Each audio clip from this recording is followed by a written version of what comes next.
I'm excited to talk to you today because I'm engaged in a study that I'm going to tell you about that is just emerging. And so the data are just coming out, but there's a long history to the study. And so I'm going to give you some background to it, some initial data, but there's a lot more to come. So next slide, or first slide. Okay, so I've coined the term knockout. It's not, it's my idea, it's my term, but it's not trademarked or anything like that. So next slide. I work with a lot of people. Bottom line, that's what I do. I work with industry. So next slide. Okay, so the origin of this study comes from the phase 1 study of risankizumab done by BI years ago. And risankizumab was given at high doses in the phase 1 study, high dose sub-Q or high dose IV. And to me, it's interesting that some phase 1 studies, we do high dose, and then we choose a lower dose for phase 2 and going forward. And we never go back to what happens in a phase 1, where sometimes we knock out disease for a long time in phase 1 studies because these initial high doses are given for safety reasons.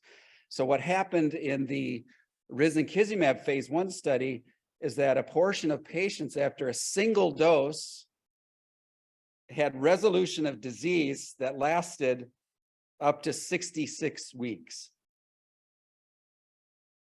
Think about that. Single dose of drug and resolution of disease for 66 weeks. Why wasn't that pursued? Why was that dropped? So these doses were in the 800 to 1,000 milligram range, by milligrams per kilogram. Yet going forward, we go forward with 150 milligrams. And we do it so we can maintain, not knock out disease, but have this dependence on drug at lower doses. So what about the idea, if we can do it safely, to do high dose and knock out disease for a long time? So the origin of the knockout study really goes back to this study. Next slide. And there was a lot of buzz. Why do this as well? Patients called our office after this study was published. I want the drug that you only need once a year. Patients don't like getting shots every month, every 2 months, every 3 months. Their number one question is, when can I stop? Can I stop? And we say, you can't stop. So everybody, all the patients want drug less frequently. So this was a lot of buzz, and yet nothing ever happened. And then we go with low dose, continuous every 2 to 3 months. Next slide. And then we have another piece of evidence from the low dose, quote unquote, low dose phase 3 trials, 150 milligrams every 3 months. When we withdraw risankizumab, we see a curve that looks like this. And it's actually the longest maintenance of disease following drug withdrawal of any drug that we have. So it's similar with guselkumab. To me, this is a little bit better, but in general, IL-23 blockers are associated with the longest disease-free intervals. And this is just the normal dosing. So these patients received drug at week 0, week 4, and week 16. And then at week 28, they were given placebo. And after 3 doses of this 150, some of them have disease remission for a very long time. Okay, so these are the pieces of evidence here that maybe we have dosing wrong for IL-23 blockade. So next slide.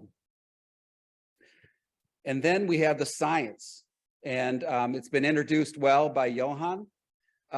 We have the science behind TRMs, resident memory T cells. Why do 23 blockers have this long remission? Well, it's likely because they have an effect on TRMs. And so this is a paper I was involved with in the ARROW we're basically showing a reduction in TRMs 6 months after starting guselkumab. So 6 months of therapy with guselkumab, we see a reduction in TRMs that we don't see with secukinumab, an IL-17 blocker. And it makes sense if TRMs have IL-23 receptor. If you block IL-23, then you could potentially impact TRMs, where 17s would have no effect on TRMs because the cells are independent of IL-17. So next slide. And then very recently, about a month ago, an exciting paper, I think, from Dan Kaplan's group. This was published in Science Translational Medicine. And here they showed in a mouse model with candidiasis that the development of TRMs and the protection against candidiasis later on is dependent upon IL-23. If the mice don't have IL-23, then they don't develop TRMs and they don't respond to a re-challenge with Candida. And very clearly that TRMs require IL-23 in this study. Exciting to me. And then they have a tag figure, maybe the reviewers requested human data, and they're showing that after 1 week of guselkumab, TRMs go down in the tissue. So we have a 6-month guselkumab data, and then we have 1 week data showing that with 1 dose of guselkumab, we see an impact on TRMs acutely. Okay, next slide. So that leads to the hypothesis for the knockout study that I'm doing now. I'll tell you about. TRMs are dependent on IL-23 for their survival. I think I used to say maybe or possibly, and I would talk to Rachel Clark and she said, no, it's not IL-23, it's IL-15. TRMs are IL-15 dependent. Well, I think the best evidence in psoriasis is that they're actually IL-23 dependent. So if you have these cells that are responsible for disease recurrences that are dependent on IL-23, and we know that normal dosing has some impact, why don't we hit with higher dosing, that phase 1 dosing, to have a bigger impact on the resident memory cells to knock out disease longer? So the theory here is that high dose IL-23 blockade will have more of an impact on TRMs and induce disease remission for a longer time. So next slide. So I pull up one of the most iconic figures of knockouts in the history of mankind, Cassius Clay knocking out Sonny Liston. So I thought this was an appropriate figure to show. So next slide. So the design, this has gone through a number of iterations, I should say. So I wanted to give 900 to 1200 milligrams because that was similar to what the phase 1 dosing. That's what I wanted to do. And AbbVie was, whoa, that's way too much drug. Oh, you know, that's, so we settled on the highest dose being 600 milligrams, even though I think higher dosing would work better.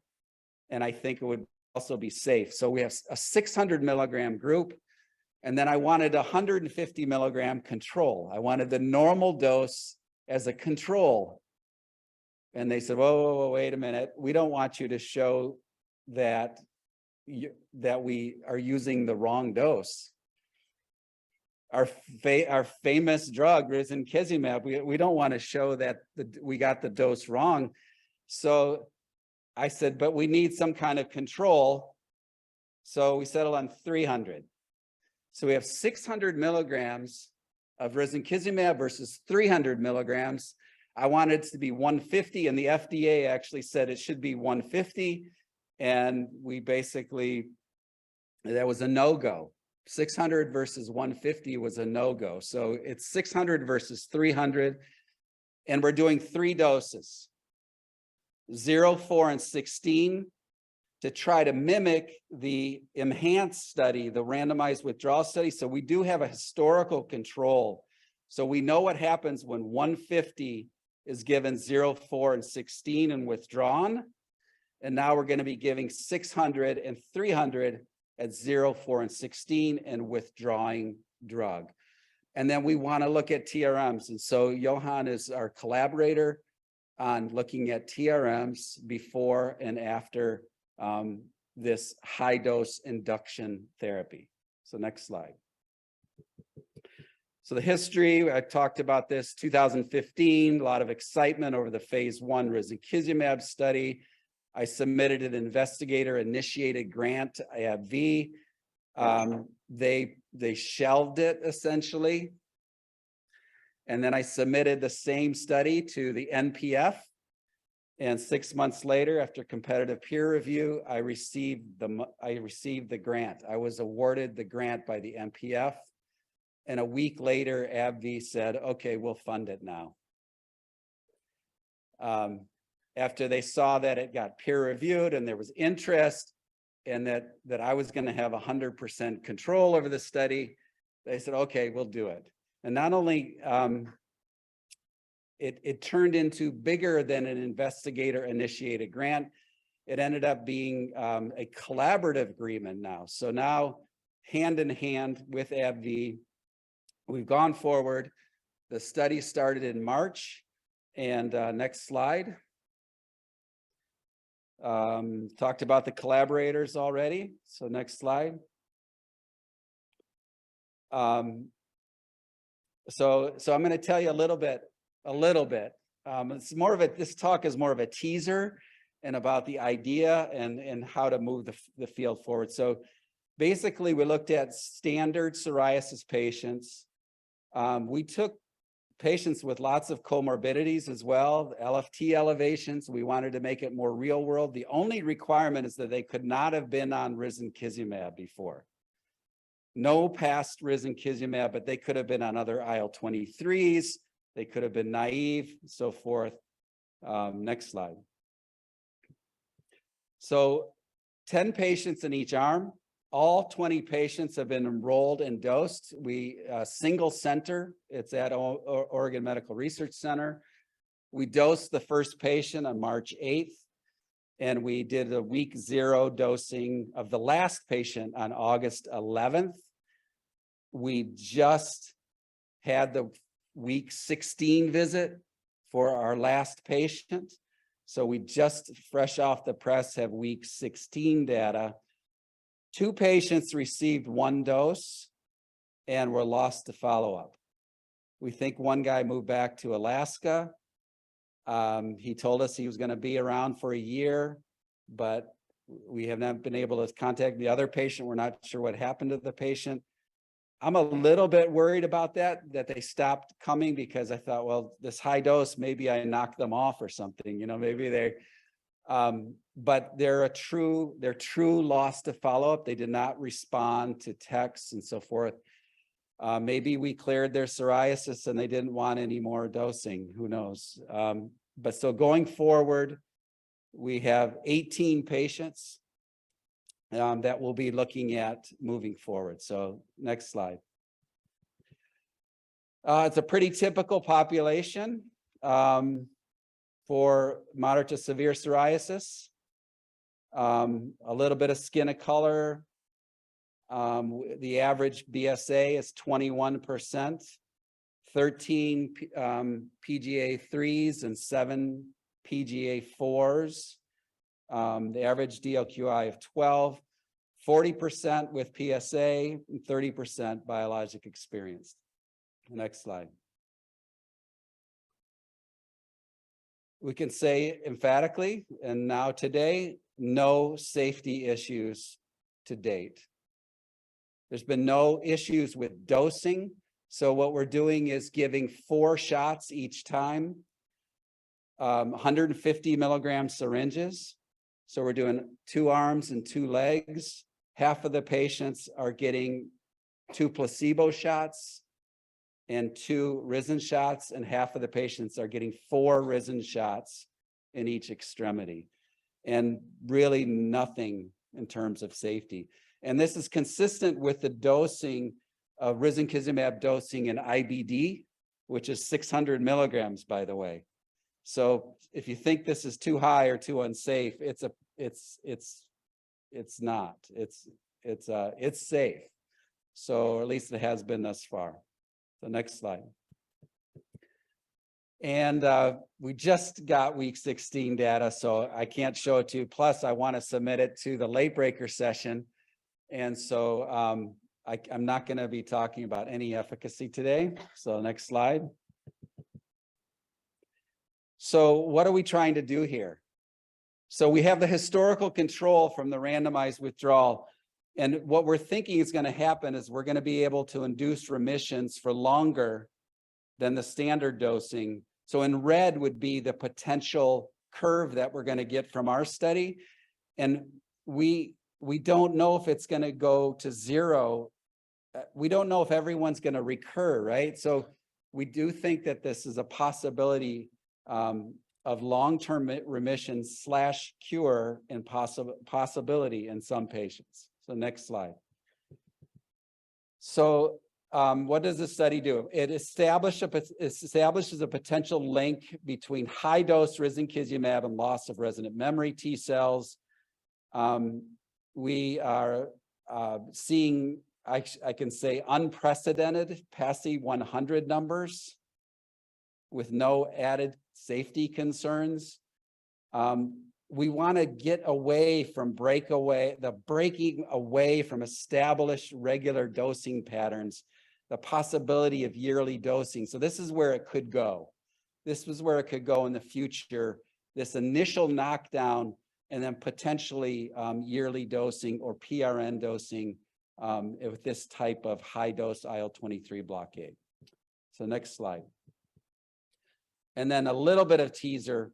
So when you say hit hard, hit early. So we're hitting hard.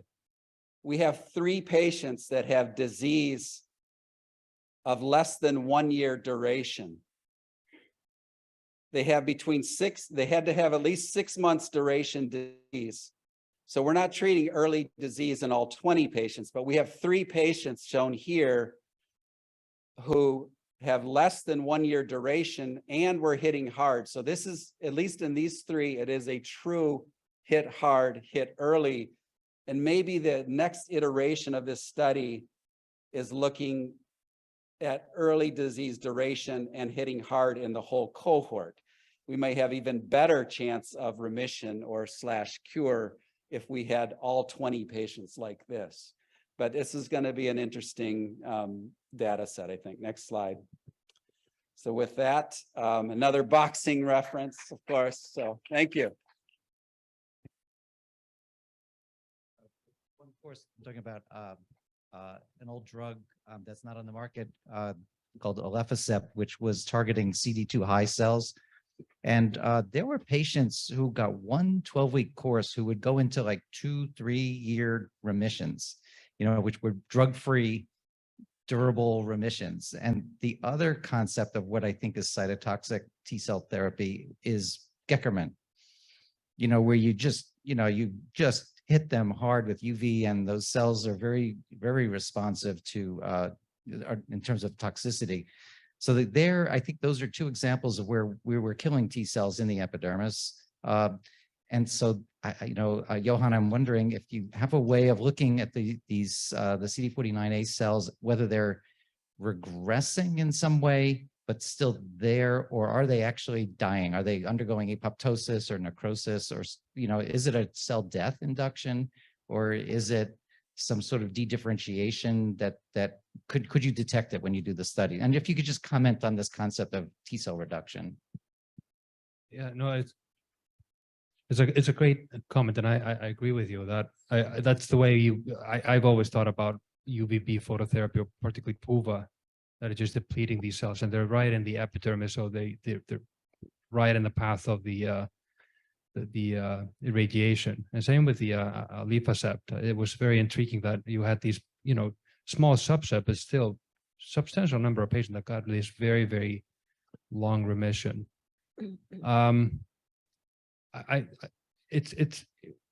You can capture these cells to some extent with the existing technologies. I think single cell sequencing is probably the best way to kind of assess them, and it's better than immunohistochemistry. it's hard to detect them when they're dying. That's you can't really detect that regressed state. You can capture them when they're alive, and you can see whether they're gone or not, or the numbers are decreasing, but that's probably about it. But you can verify that they're gone by immunohistochemistry or spatial sequencing. So that would probably be the approach: single cell and then spatial with or without immunohistochemistry. But it's a study that needs to be done. Okay. Avi. Yes. Hello, Arnon Cohen Hola. from Israel. I'd like to comment to Andy's study. So I think this is an excellent approach, of course, but you are taking care of patients with advanced disease.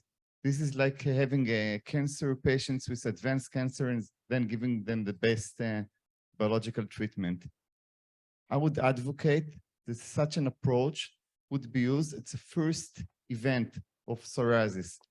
Let's take a 16-year-old patient with guttate psoriasis and then give him the high dose, most effective drug.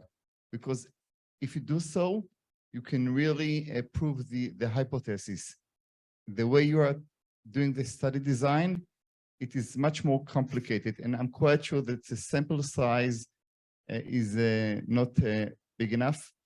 By the way, I vividly remember this BI 666055 study when they gave high dose and they had a long remission.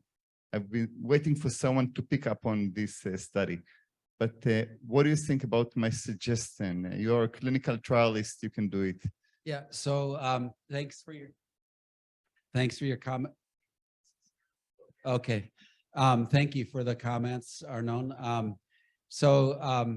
Sample size being small, of course, this is a single center. This was an investigator-initiated study just at my site.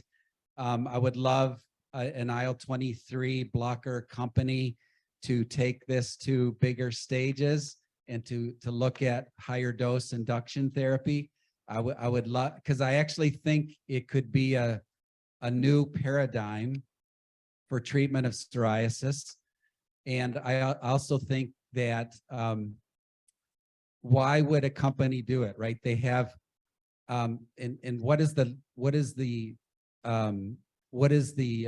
pathway, the approval pathway, right? They already have established drug. So what I've been arguing with AbbVie and so forth is that you could do a phase 3 program with early disease duration. And I agree with you. I think that's the more likely patient to do well.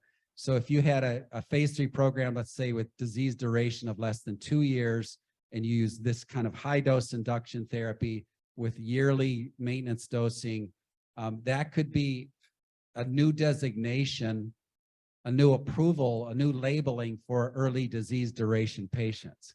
So potentially not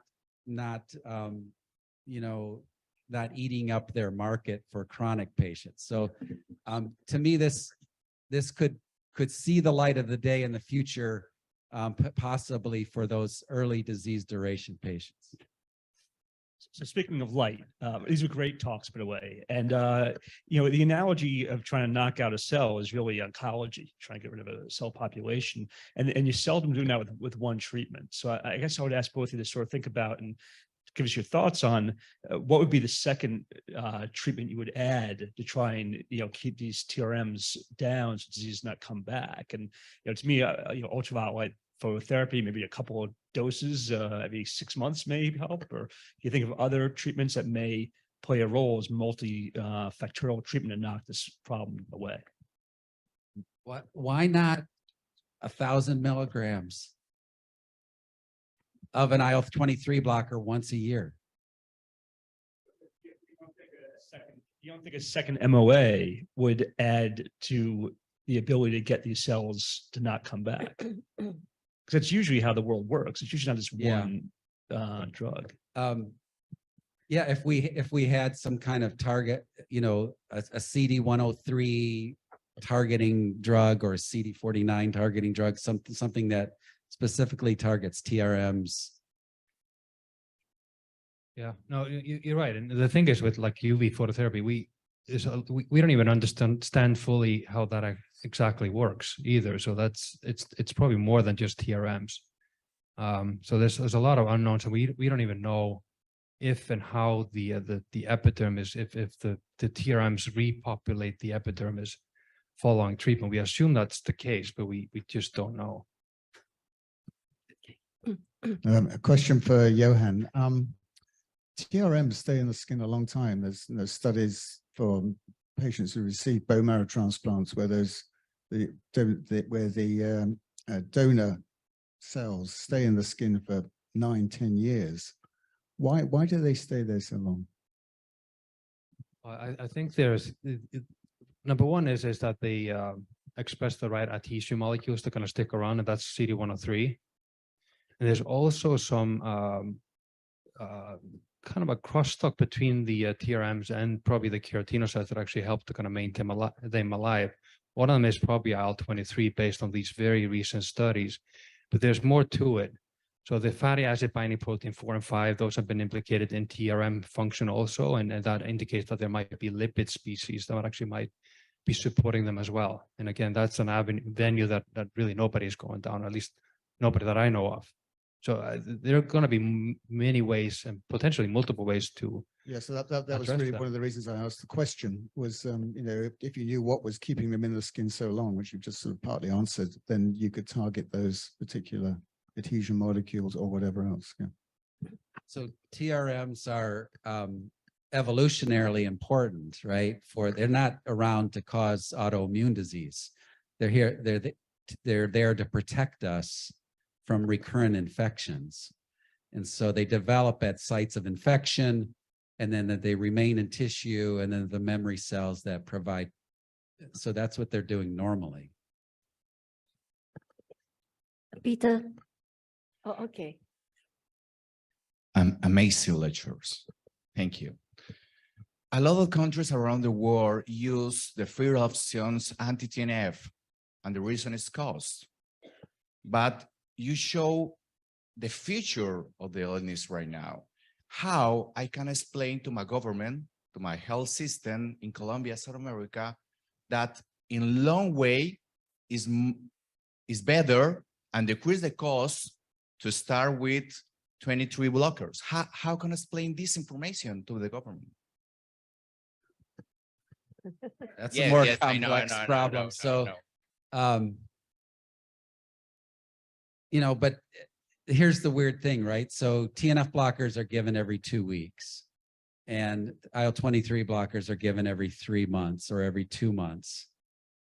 And if you just, the cost of making, it shouldn't be so expensive is what I'm trying to say. So they're priced the same, right? This many shots versus a small number of shots. You know, maybe the ideal future is that obviously I'm not going to, Yeah, it's beyond me. It's beyond me. That yeah, I think it's very regional, yeah. Because it will depend on how your government calculate your cost effectiveness in your country. Because it's going to get the shot once a year, it may be even more cost effective. You have to think of a way to do a economic benefit study in your country. Can I just handle one question online first? We have a question from James Elder. And Andy, how will you relate these results to the strong HLA class 1 association in psoriasis?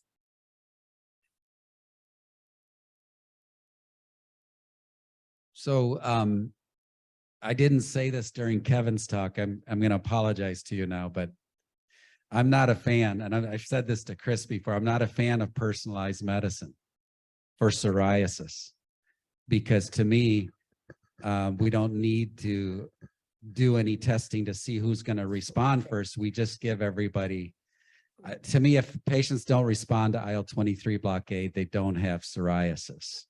And so I get that question a lot, like, well, my patient's not doing well, are you sure it's psoriasis? I think that it would be expected to work in all types of psoriasis. It would be my answer. HLA, CW6 associated, early onset, late onset, type 1 psoriasis, type 2 psoriasis. To me, they're all IL-23 dependent. I hope everyone agree with it.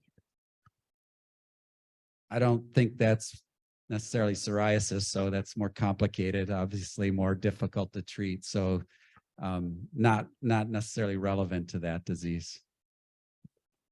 Just another question from Louis Pitt. He's asking Johan, just by cutting off IL-23, will TRM cells go into apoptosis? I think you did answer that. Yeah, that's a good question. I assume so, but I can't recall if I've seen the data that actually shows it. So yeah. So there's 1 week data that I talked about showing a reduction, but I don't know if that it's because of them going into apoptosis or not. Okay, Peter, your turn. Yes. I'm a little bit shy to ask this question, but I would like to really ask it. And that has to do with the selectivity here for IL-23 and anti-IL-23. That is, when I look to the remissions following discontinuation of IL-23, anti-IL-23 treatment, anti-IL-17 treatment, anti-TNF treatment, I have the impression that indeed remissions are long following anti-IL-23 treatment. But I do not know about any comparative study. And furthermore, I spent a weekend on looking at that, for I really wanted to retrieve the best what is possible from the data. And I had a hard time really comparing the different studies. So I would like to ask you, and especially you, how sure can we be that it is for anti-IL-23 treatments and not for anti-IL-17 treatments and not for anti-TNF treatments, that the long-term remission is valid? And Johan, I would like to ask you, that is, I understand that IL-23 is highly significant for the functioning of TRMs. But what I understand also is that in the regulation between IL-17 and anti-IL-23, we should look at this as a circuit and not as a very strict cascade. So is it feasible that what we now are investigating, and I love to investigate that is investigated so well, but to what extent are we so sure that this is selected for anti-IL-23 treatments and not for the anti-other biologics?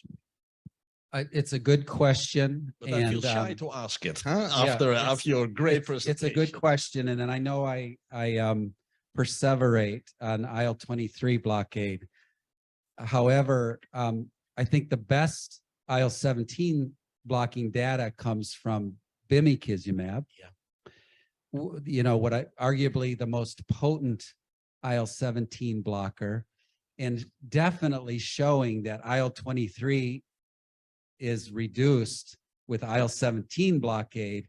So there's definitely, you know, it's not just a one-way pathway 2317 keratinocyte activation. We know that keratinocytes make a whole slew of cytokines that circle back and affect dendritic cell, myeloid cell production of IL-23. So I think definitely we see 17 blockers knock down IL-23 as well, but it's a secondary effect, not a primary effect. Can we say the same about the other way around, that also anti-IL-17s may reduce IL-23? That's what I just said. Yeah, but then the other way around. The 17s can knock down 23 through the feedback loop. Yes. Yeah. Okay, but you are convinced about the evidence, the clinical evidence, actually, or do we need more data about that, about the clinical comparison? We don't have a head-to-head No. randomized withdrawal study. Therefore, I'm a little bit, scared to speak too much about that. We have here a selective effect of the anti-IL-23s, And the TRMs, Johan, how are you looking at that? Is this really specific IL-23 effect, or could this also be, could TNF signaling and IL-17 signaling also important here? Well, it's a good question. I think it's is it on? Yeah, it's a good question. You know, the thing is, if you look at the mechanism of action studies, and it doesn't really matter what type of a treatment you use, if it is effective, you practically always see the same changes in the skin, and it's the IL-17 axis that is really being shut down. And IL-23 certainly is also downstream of IL-17A. So you would see decrease in IL-23 with any effective biologic or any systemic treatment that actually would be effective for psoriasis. But the question is, is it low enough to really make the TRMs go away or disappear? We just don't know. And to make things complicated or more complicated, IL-23 actually is produced by keratinocytes. They make a little bit of it. The dendritic cells make a lot more, but there's a whole lot more keratinocytes than you have with dendritic cells, even in psoriasis. So the total amount of IL-23 that is coming from the epidermis probably is more important than what's coming from the dendritic cells, and particularly in relation to the TRMs. And you have very low level of IL-23 expression, even in healthy normal skin. So And again, how do you get to that? And you probably can't get to that unless you go directly after IL-23A. Well, that's my guess. But again, you need data to show it. So Peter, the Eclipse study at 6 months, that was guselkumab versus secukinumab, showed a decrease in TRMs with guselkumab only, not with secukinumab. With secukinumab, yeah. Okay, thank you.